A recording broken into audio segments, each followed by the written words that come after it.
आज अचानक से हमें गांव क्यों जाना पड़ गया। सुबह की सभी को राम राम। मैं सुबह उठ के कर देती हूँ अपने भोले बाबा की पूजा, क्योंकि आज है होली तो सबको हैप्पी होली। उसके बाद बाबा के भी रंग दी आती हूँ मैं चढ़ाने के लिए कि बाबा लो आपका रंग। फिर मैं बना लेती हूँ अपने लिए चाय। पापा भी आज होते हैं तो हम तीनों बैठ के चाय एक एक पीते हैं। फिर दियाती हूँ मैं गौ माता की रोटी। गौ माता की रोटी देने के बाद मैं आ जाती हूँ घर पे, आलू चढ़ा देती हूँ क्योंकि मुझे बनाने होते हैं आज ब्रेड पकोड़े। फिर मैं पूरे घर में झाड़ू लगा देती हूँ। झाड़ू लगाने के बाद दादा का फ़ोन आता है कि बेटा गाँव आ जाओ। तो हम सारा सामान लेके वहीं से निकल पड़ते हैं। मम्मी पापा गाड़ी में सारा सामान रख देते हैं और जय बाबा की बोल के हम सारे निकल पड़ते हैं अपने घर से। 2 घंटे का सफ़र करने के बाद, मौज मस्ती करने के बाद रुद्रांश भी थक जाता है बेचारा, तो हम फाइनली गांव पहुंच जाते हैं। गांव की वाइब्स ही अलग ही होती है। हमारे इधर आओगे तो आपको झोड़ और नहर बहुत सारी मिलेगी।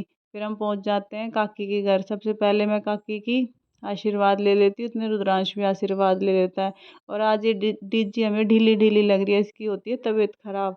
फिर रुद्रांश को पूछता है कि मम्मा डीजी को क्या हो गया, क्योंकि इसके साथ आज ये खेल नहीं रही होती है, तो बेचारी बीमार हो रही होती है। तो रुद्रांश अपनी पिचकारी लेके डीजी के ऊपर खेलने लग जाता है, मेरे ऊपर भी गिरने लग जाता है। इतने आ जाते हैं इसके पापा।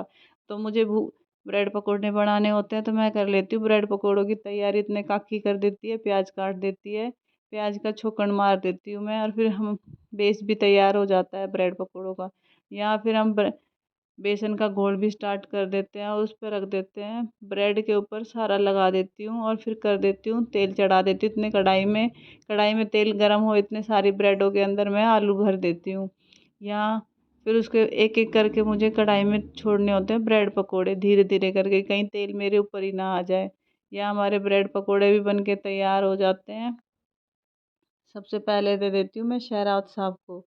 शहराज साहब देने के बाद थोड़े से और उतारती हूँ, क्योंकि मुझे काकी को और मम्मी को भी देने होते हैं। तो काकी मम्मी को देने के बाद ब्रेड पकोड़े बन जाते हैं। फिर मैं भी खुद भी बैठ जाती हूँ खाने के लिए, अच्छे बने होते हैं।